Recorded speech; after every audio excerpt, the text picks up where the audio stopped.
실제로 겪었던 실화괴담들. 첫 번째 이야기, 증조할머니의 노잣돈. 우리 할아버지가 돌아가시고 내가 중학교 2학년 때쯤 증조할머니가 돌아가셨어. 할머니 대신 작은할머니가 모셨었는데 유독 우리 아버지를 참 많이 이뻐라 하셨고, 우리 가족이 내려가면 그 굽은 허리를 하고 동구밭까지 마중을 나오곤 하셨지. 돌아가시기 며칠 전쯤 식사도 못 하시고 아무래도 오늘 내일 할 것 같다는 연락을 받고 부랴부랴 내려갔는데 상태가 조금씩 호전되기도 하셨고 아버지 직장이 그렇게 오래 자리를 비울 수가 없는지라 어쩔 수 없이 올라오게 됐어. 그때 거동도 불편하셨는데 아버지 손을 꼭 잡고 조심히 올라가라고 하면서 그 와중에도 차 조심하라고 손자를 걱정하시던 증조할머니를 지금도 잊을 수가 없어. 그렇게 올라온 그날 저녁, 증조할머니는 숨을 거두셨고 우리 아버지가 돌아가시기 전까지 후회로 남는 몇 가지 일 중 하나가 됐지. 증조할머니의 장례를 치르고 가족 모두 평범한 일상으로 돌아왔는데 나한테 여러 명의 사촌 동생들이 있는데 그 중에 한 녀석이 아프기 시작한 거야.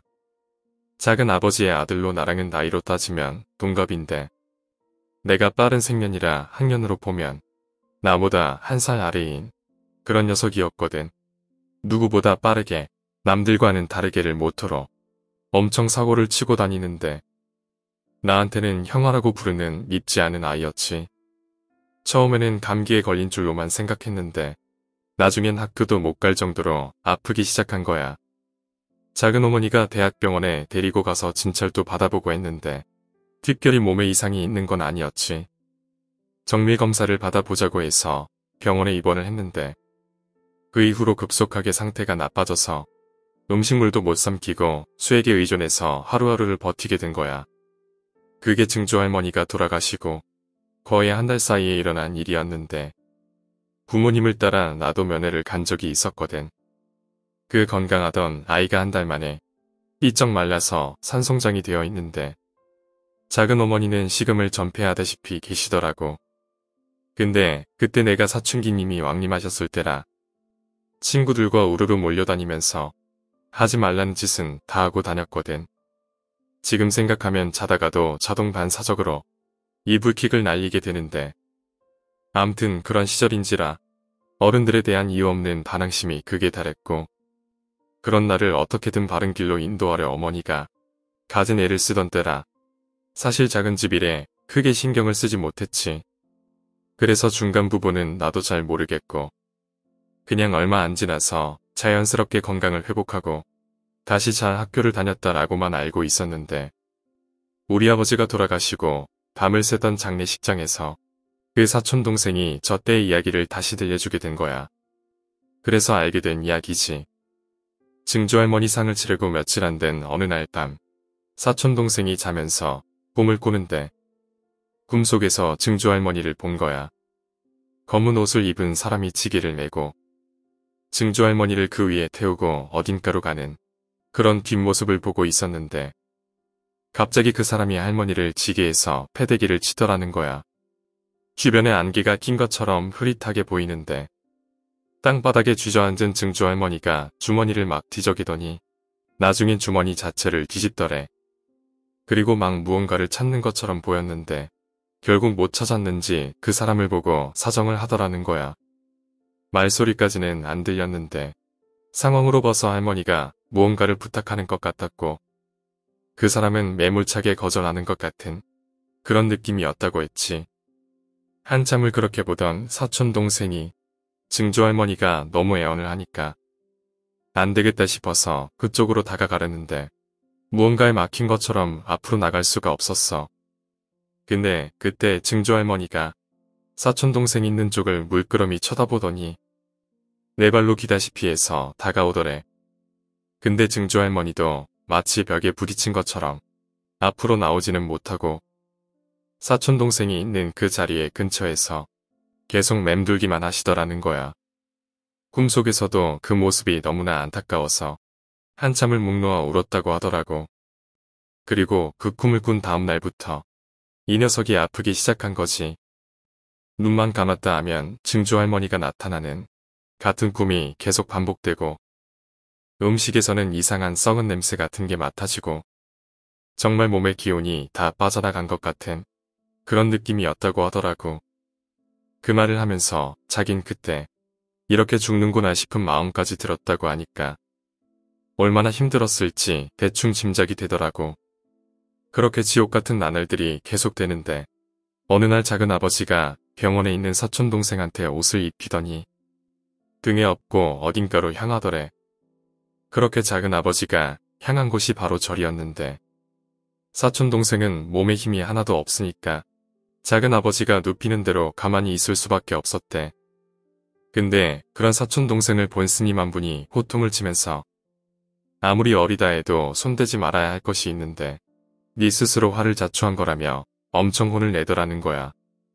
작은 아버지가 깜짝 놀래서 그게 무슨 소리냐고 하니까 아들놈한테 직접 물어보라고 하시더니 그것 때문에 돌아가신 분이 편하게 가지도 못하고 기어서 가고 있는 거라고. 원통하다, 원통해, 그 소리를 반복해서 하시더래.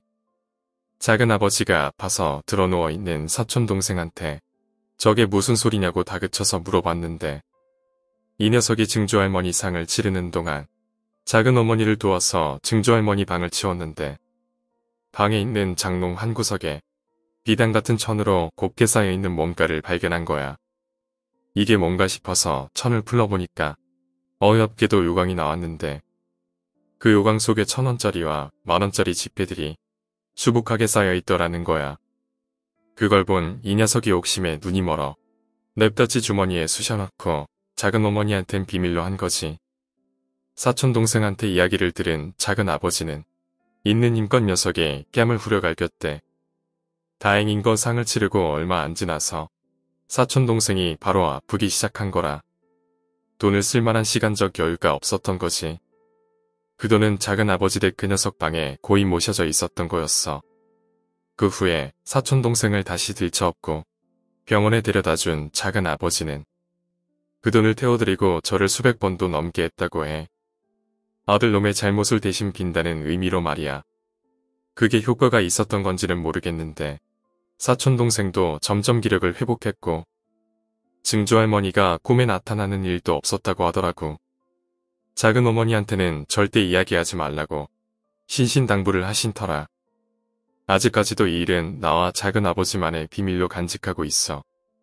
두 번째 이야기, 새벽의 열차. 이것은 내가 학생이었을 때의 이야기이니 벌써 30년은 더 된 것입니다. 어느 겨울날 나는 친구의 맨션에서 평소처럼 마작을 치고 있었습니다. 정신없이 보내는 대학 생활이었기에 대개는 해가 뜰 때까지 마작을 하곤 했지만 그날은 의외로 판이 일찍 끝났습니다. 그렇지만 이미 시간은 새벽 2시. 나의 대학은 교토의 후시미에 있었고 친구들과 어울리던 맨션은 전철역의 근처에 있었습니다. 깊은 밤 맨션을 떠난 나는 집에 돌아가기 위해 스쿠터를 타고 철로 옆을 신나게 달리고 있었습니다. 시간이 시간인지라 조금 졸렸기 때문에 찬바람이 불어 딱 좋았고 주위에는 다른 사람도 전혀 보이지 않았습니다. 그리고 철로를 가로질러 가기 위해 건널목에 접근했습니다. 그런데 건널목을 건너려고 하는 바로 그 순간 갑자기 경보기가 요란스레 울리며 차단기가 눈앞으로 내려왔습니다. 급히 스쿠터를 멈추고 시계를 보니 시간은 3시 즈음. 이런 상식을 벗어난 시간에도 전철이 주행하는 건지 의문을 가지면서도 할 수 없이 나는 추위를 참으며 기다렸습니다. 드디어 멀리서 열차의 모습이 보이기 시작했습니다. 차량의 앞에는 회송이라는 큰 2글자가 적혀 있었습니다. 나는 이런 새벽에도 회송 전철이 다니는구나 라고 생각하며 눈앞을 지나가는 전철의 창문을 멍하니 바라보고 있었습니다. 주변이 주택가인데다가 새벽이었기 때문에 전철은 스피드를 낮춰 최대한 조용히 지나가려 하는 듯 했습니다. 중간 정도 지나갔을까? 나는 전철에서 기묘한 위화감을 느꼈습니다. 어째서인지 금방 내가 본 것이 너무도 이상해 참을 수가 없었던 것입니다. 다만 그때에는 그것이 무엇이었는지 알아차리지 못했었지만 내가 본 것, 그것은 여자였습니다. 새벽 3시에 회송 전철의 여자가 단 한 명 타고 있었던 것입니다. 다갈색의 울로된 코트를 입고 머리가 긴 사람이었습니다. 주위에 여기 있는 것도 아니고 다른 사람이 타고 있는 것도 아니었습니다. 단지 그 여자만이 문 근처도 아닌 열차 한가운데에 서 있었습니다. 기묘한 것이 보통 열차 안에서 서 있는 사람은 손잡이를 잡고 창문 쪽을 향해 서 있는데 그 여자는 뒤로 돌아서 손잡이도 잡지 않은 채 그저 서 있을 뿐이었습니다. 전철이 지나가고 첫 안기가 올라간 다음에야 나는 내가 본 것이 기묘한 것이라는 걸 알아차리고 소름이 돋았습니다. 그로부터 이미 상당한 세월이 흘러 지나갔습니다. 그렇지만 아직도 그 여자의 뒷모습은 나의 뇌리에 똑똑히 박혀 있습니다. 그리고 절실히 느끼고 있습니다. 그녀가 내 쪽을 보고 있지 않아서 다행이었다고 말이죠.